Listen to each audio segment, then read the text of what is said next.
A constituição do plenário do Tribunal do Júri. A constituição do plenário do júri é realizada, primeiro, com um magistrado. Esta constituição do plenário do júri é um plenário misto, é um julgamento misto entre juiz togado e pessoas leigas. Seriam juízes também, uma vez sorteados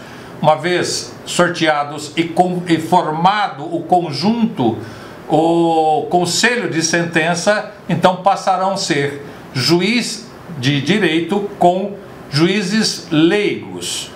Forma-se o Tribunal do Júri. A sessão do Tribunal do Júri é uma assembleia, seria uma sessão solene em que participa o magistrado, jurados e a população de uma forma geral. Ela também assiste como se fosse uma parte integrante do Tribunal do Júri, do julgamento. E para fazer este Tribunal do Júri, formar este Tribunal do Júri, tem-se o juiz de direito, seria o juiz togado, o Ministério Público, o advogado de defesa.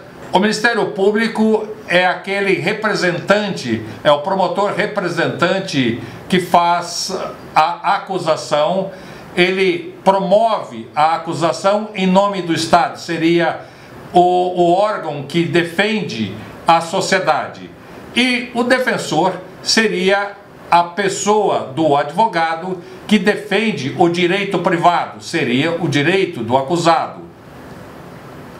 E também no plenário do júri tem-se os auxiliares do juízo, ou seja, os auxiliares do juiz. Os auxiliares do juiz são os oficiais de justiça, os escreventes e também toda aquele pessoal de segurança que dá o suporte para a realização do Tribunal do Júri, que seria os policiais e ou seguranças do próprio Tribunal de Justiça. As testemunhas e o acusado são pessoas que fazem parte do processo, como peritos também fazem partes do processo. As testemunhas de acusação são colocadas em salas separadas das testemunhas de defesa. Elas não poderão e não deverão se comunicar. Elas ficarão em salas separadas. O perito também ficará em uma determinada sala. E o acusado também em sala separada. Neste conjunto de circunstâncias de procedimento, o oficial de justiça é que tomará as providências para que tudo se saia corretamente. Estando todo este pessoal que eu disse no plenário do júri, já no plenário do júri, o oficial de justiça fará a leitura, a chamada dos jurados, certificando que o Ministério Público esteja em plenário, certificando de que o advogado de defesa também esteja no plenário, o oficial de justiça, quando não o escrivão, fará a verificação da urna e fará também a chamada nominal dos jurados.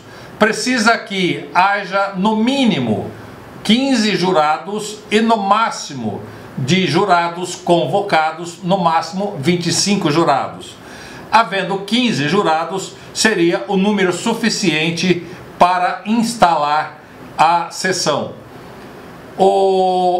Faltando algum jurado, o juiz será notificado de que faltou alguns jurados e também houve alguns pedidos de suspensão, ou seja, de isenção, pedidos para que os jurados não sejam mais convocados em razão de certas situações, de força maior, por força maior. Então o juiz vai atender e fazer a substituição desses jurados. Ele irá na urna, onde tem a urna de jurados já convocados e a urna de jurados em que estes jurados foram alistados.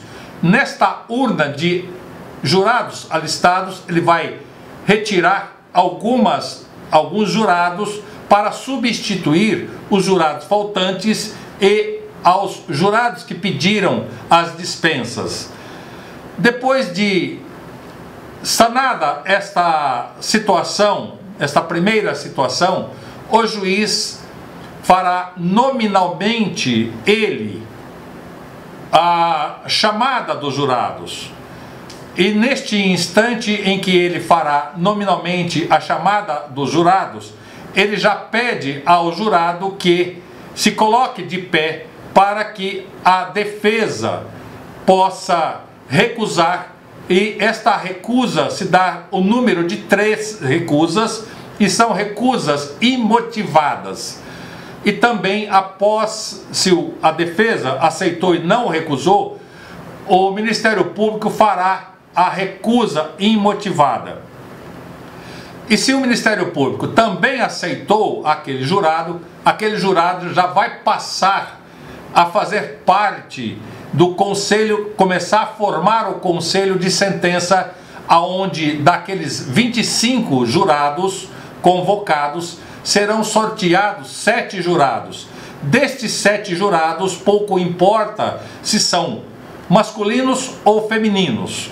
Aí a defesa e a acusação farão as recusas imotivadas, e após estas recusas imotivadas também poderão haver algumas outras recusas motivadas, ou seja, quando um jurado é impedido de participar daquele julgamento, seja por parentescos ou não parentescos, parentesco com o juiz, com o promotor ou com o defensor, ou mesmo que tenha conhecimento dos fatos com relação ao acusado, e ou parentesco com algum outro jurado que já foi sorteado e já faz parte do conselho de sentença.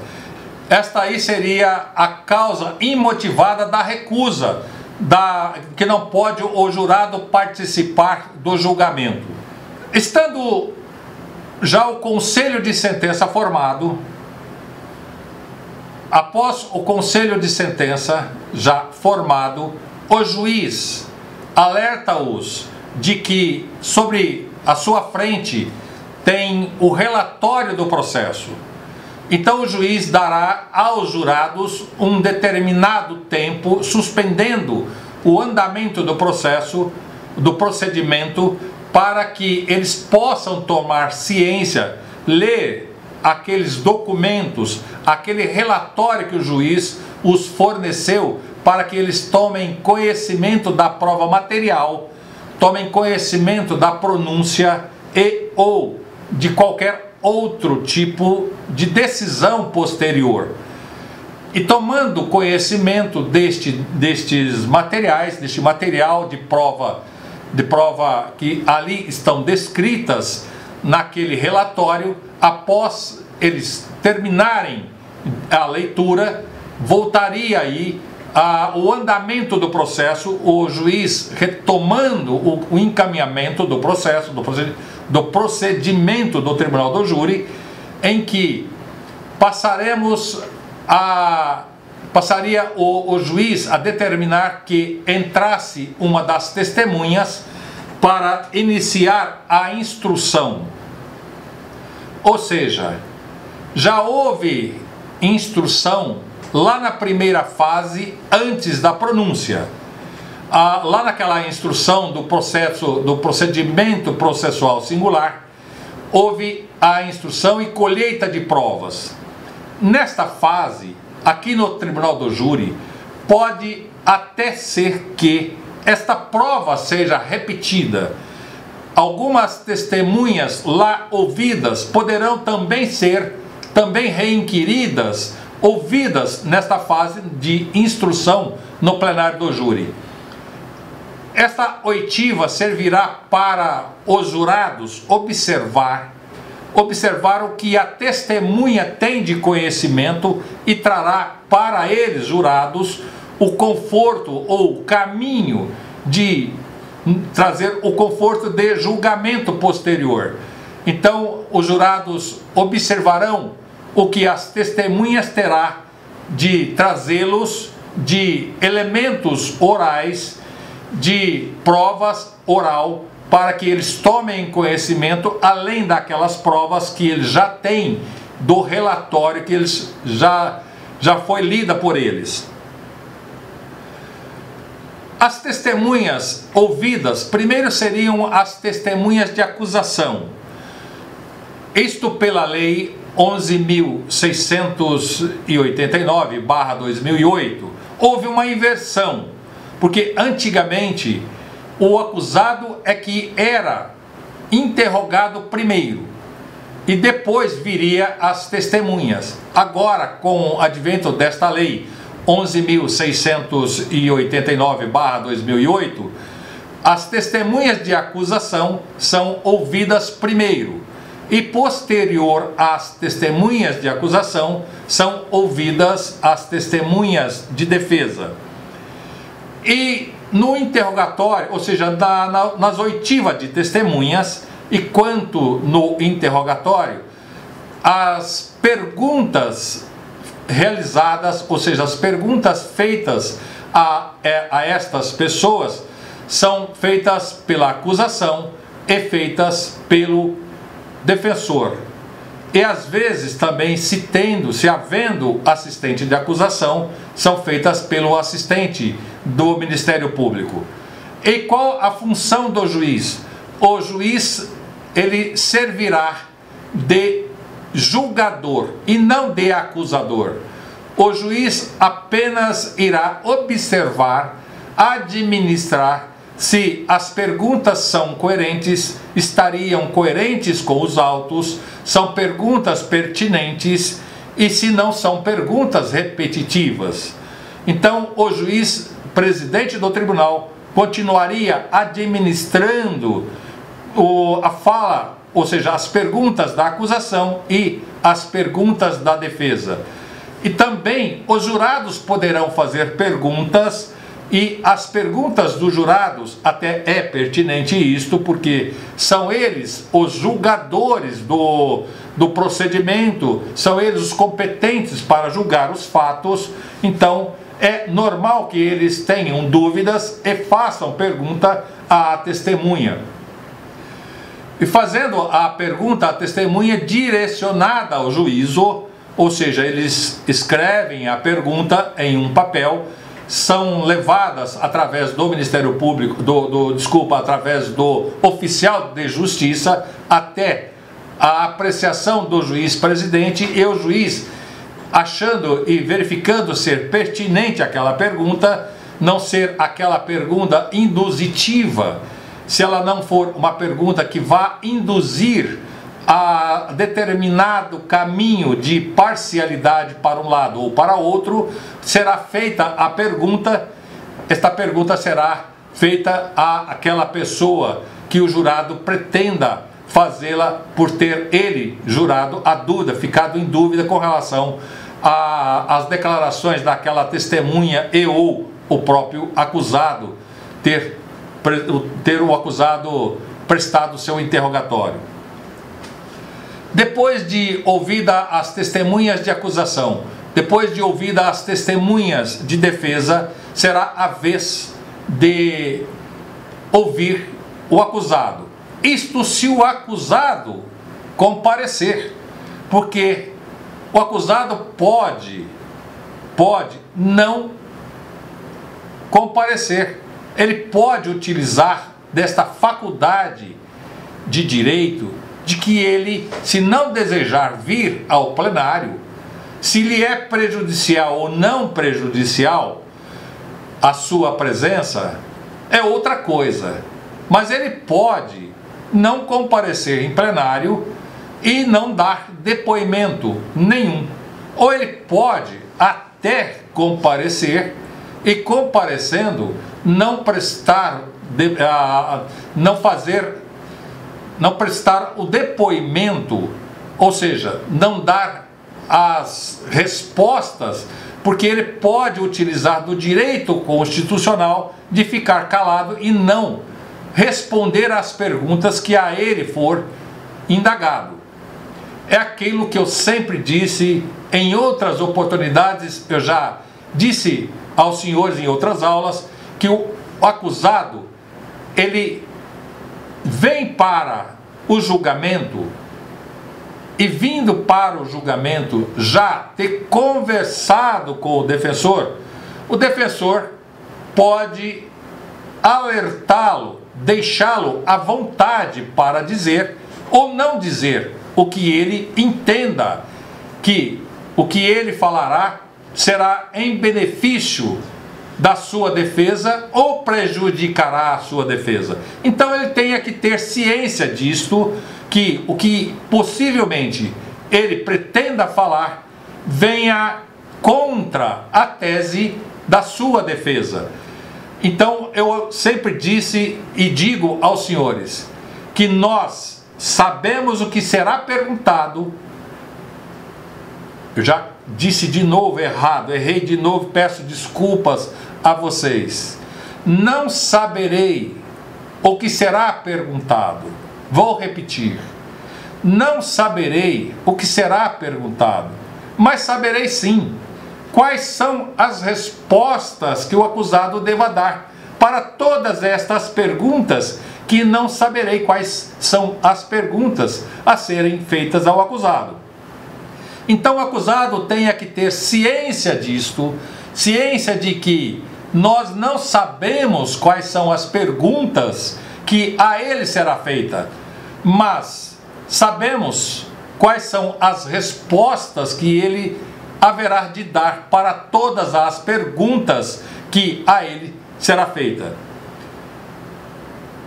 O acusado, não utilizando do direito de silêncio, ele vai responder todas as perguntas. Mas se ele utilizar do direito de ficar em silêncio, ele poderá não responder absolutamente nada, e isto não poderá também incidir, ou seja, a acusação não poderá utilizar deste direito para dizer que quem cala consente, ou seja, não pode afirmar que o acusado, se ele não falar, não pode utilizar deste direito para prejudicar o procedimento, ou seja, o direito do acusado, o direito que está sendo analisado e julgado pelo tribunal do júri. Esse direito de ficar calado deva ser respeitado pelo Ministério Público, respeitado pela defesa e respeitada por todos os outros dos quais fazem parte do julgamento do plenário do júri. Uma vez terminada esta fase processual de instrução, abre-se a fase dos debates.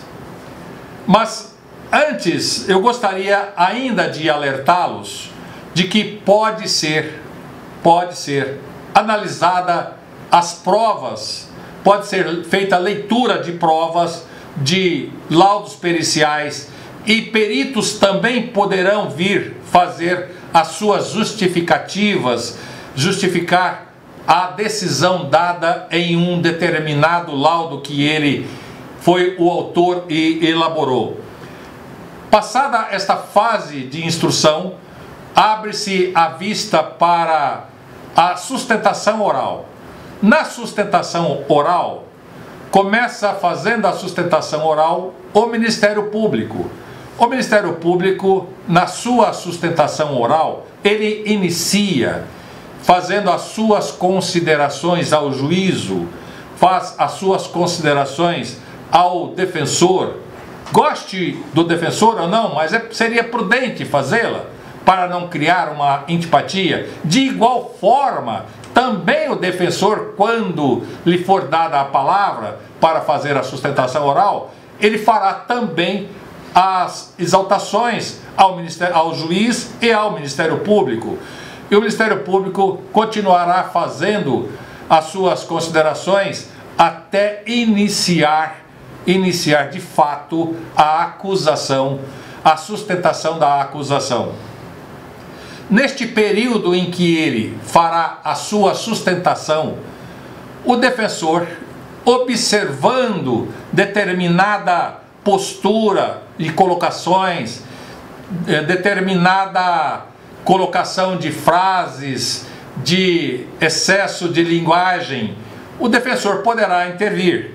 O defensor poderá pedir ao juiz que conceda o à parte, e este à parte também será concedido quando o defensor, na sua vez, o promotor, percebendo que há excessos de linguagens por parte do defensor, ele poderá também pedir ao juiz que conceda a ele o à parte, e este à parte, ele é prescricional. O juiz concede a parte que pede o à parte, será a ele concedida, depois retoma a palavra ao orador, e o orador terá 3 minutos no final de cada à parte daqueles que foi concedido a parte contrária que interferiu na fala e na sustentação oral daquele orador, daquela pessoa, do defensor e ou do promotor que esteja fazendo a sua sustentação oral. Terminada a sustentação oral da acusação e da defesa, o juiz perguntará aos jurados se eles estão confortáveis, se eles já estão satisfeitos ou desejam alguma outra prova. Se desejarem que façam alguma outra prova ou diligências, se fizer diligência e a diligência for pertinente, será dissolvido o conselho de sentença e daí remarcado um novo tribunal do júri. E se remarcar e para fazer e for pertinente esta diligência requerida pelo promotor ou pelo defensor e ou pelo próprio jurado, aí mais do que nunca do próprio jurado, que não se sente confortável a julgar se não tiver este esclarecimento, só tem um grande detalhe, que no próximo tribunal do júri, que será realizado, estes jurados que participaram deste julgamento não poderão mais participar do próximo. Por quê? Porque uma vez em que eles participaram de um julgamento, do julgamento correspondente ao processo do mesmo acusado, os jurados não poderão mais participar, estão impedidos por lei de participar deste novo julgamento. Então, esta análise e toda a produção de prova terá que ser refeita e refazendo, e é o que eu disse, fará com que todo este procedimento que eu disse até agora seja refeito e chegaremos até o final das sustentações orais da acusação e da defesa. De novo, perguntar-se-á aos jurados se estarão satisfeitos ou desejarão eles novas provas ou poderão ir para a sala secreta fazer o julgamento. Estando eles satisfeitos e habilitados para fazer o julgamento, serão conduzidos à sala secreta. Lá na sala secreta é que fará a votação. A votação, ela é uma votação simples, será passada para cada jurado uma cédula opaca de papel, ela é dobrável. Nesta cédula, numa destas cédulas, vai estar escrito sim. Na outra cédula, uma cédula de igual cor, não, a cor não é diferente, de igual cor. só dentro da cédula, quando dobrável, vai estar escrito sim e outra palavra não em outra cédula. Serão entregue aos jurados 2 cédulas, a cada jurado receberão 2 cédulas e os jurados irão fazer o julgamento. Eles irão responder aos quesitos. Os quesitos que a eles serão submetidos para que eles decidam serão quesitos formulados de fórmula simples, de uma fórmula muito simples e objetiva. Cada quesito, cada série de quesitos serão feitos para cada réu, se tiver mais de um réu. Cada série de quesitos serão os quesitos formulados de forma simples e objetiva. Uma vez em que, passada a primeira fase, ou seja, o primeiro julgamento do primeiro quesito, e não foi, os jurados não julgaram improcedente, admitiram este primeiro quesito como positivo, este quesito como se a acusação fosse positiva, ou seja, pode prosseguir o julgamento. Prosseguindo-se o julgamento, os jurados irão julgar cada quesito de forma objetiva, de forma singular, cada um dos quesitos, até terminar a série de quesitos. Neste momento, pode surgir alguma dúvida, pode surgir algum fato, e que às vezes o promotor e às vezes o defensor fica impaciente, com vontade de manifestar. É o momento em que nenhum dos dois poderão manifestar, de forma alguma. Se houver alguma dúvida de qualquer natureza por parte dos jurados, e estas dúvidas serão tiradas com o magistrado. Só o magistrado poderá tirar estas dúvidas dos jurados, mas as partes, o acusador, que é o promotor, e o defensor, que é o advogado, não poderão manifestar. Terminada a votação, será passada esta votação em uma ata e o juiz irá fazer a sentença. Os jurados voltarão para os seus lugares enquanto o juiz fará a sua sentença. A sentença é neste momento em que o juiz irá aplicar o termo legal em todo aquele procedimento, no procedimento processual, desde o início até o final, até o julgamento. O juiz vai aplicar a norma legal. O juiz, ao aplicar a norma legal, ele vai fazer a fundamentação da sentença definitiva. Não é mais como a sentença de pronúncia. Ele vai fazer a sentença definitiva obedecendo, ou seja, não vamos dizer obedecer, que fica uma expressão até um tanto quanto parecendo que existe aí uma determinada hierarquia entre o juiz e os jurados. Não existe hierarquia nenhuma. Os jurados têm a mesma competência do juiz togado, do juiz de direito, do presidente do plenário do júri. Ou seja, os 7 jurados são juízes tão quanto o juiz presidente. Só que os jurados decidem conforme a sua consciência, decidem daquelas cédulas que eu disse que que eles recebem, e conforme o quesito, ele vai decidindo de acordo com a sua consciência, ele apresenta aquele voto dele através do sim ou do não. E o juiz, neste momento da sentença, ele vai acatar a decisão, como foi que os jurados decidiram.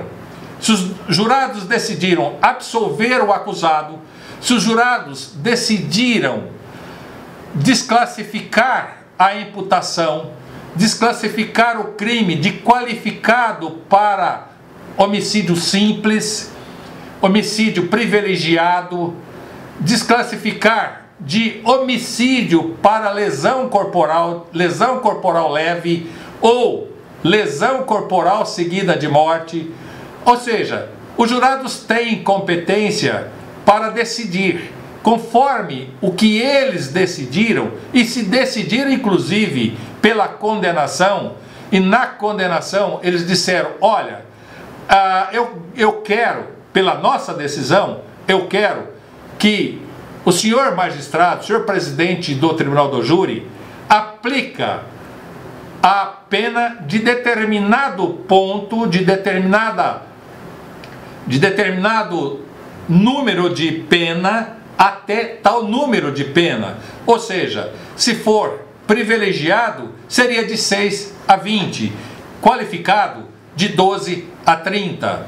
E também eles irão analisar sobre agravantes ou não agravantes, o juiz vai analisar sobre estes agravantes ou não agravantes, se tem agravantes, se não tem, se tem atenuantes ou não tem atenuantes.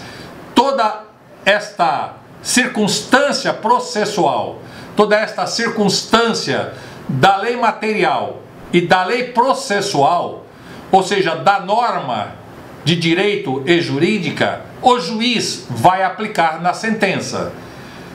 Ele condenando e ou absolvendo, realizando a sua sentença, fundamentando a sua sentença. Uma vez terminada a sentença, concluída a sentença, voltarão todos para o plenário do júri, aonde o juiz, presidente do Tribunal do Júri, ele vai ler a sentença e a ela dar publicidade com a sua leitura. Por quê? Porque estarão ali os jurados e todas as pessoas que participaram do Tribunal do Júri, também a população e possivelmente a mídia, esperando o resultado, qual seria o resultado, o final do Tribunal do Júri, qual seria o resultado. Tem mais um detalhe que eu gostaria de dizer a você. Uma vez iniciado o Tribunal do Júri, aberta a sessão do Tribunal do Júri, instaurada a sessão solene do Tribunal do Júri, ela não mais poderá parar, não poderá ser interrompida e começar dias depois. Não, as interrupções, elas são só apenas e somente para refazimento físico, para dormir, se for o caso. Se o caso requerer que os fatos, o julgamento vá findar dias, então os jurados irão para um hotel, para uma sala, para um local designado pelo tribunal, aonde eles ficarão à disposição da justiça e não poderão comunicar-se com pessoas estranhas, isso segundo diz a lei e sob a vigilância dos oficiais. Enquanto perdurar esta situação, os jurados ficarão incomunicáveis. Qual seria o momento que cessa esta incomunicabilidade? Após os jurados terem terminado a sua votação, terminado de votar toda a quesitação, a série de quesitação, aí também cessa a incomunicabilidade dos jurados.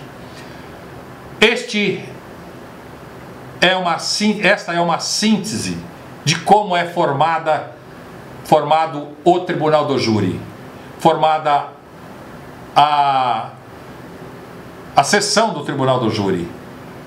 O Tribunal do Júri tem as suas regras próprias, ela não é muito diferente de estado para estado, mas sempre há uma lei estadual que coloca certo procedimento de regimento no Tribunal do Júri, para que seja realizado o Tribunal do Júri de uma forma segura, de uma forma serena, em que pode e possa fazer justiça.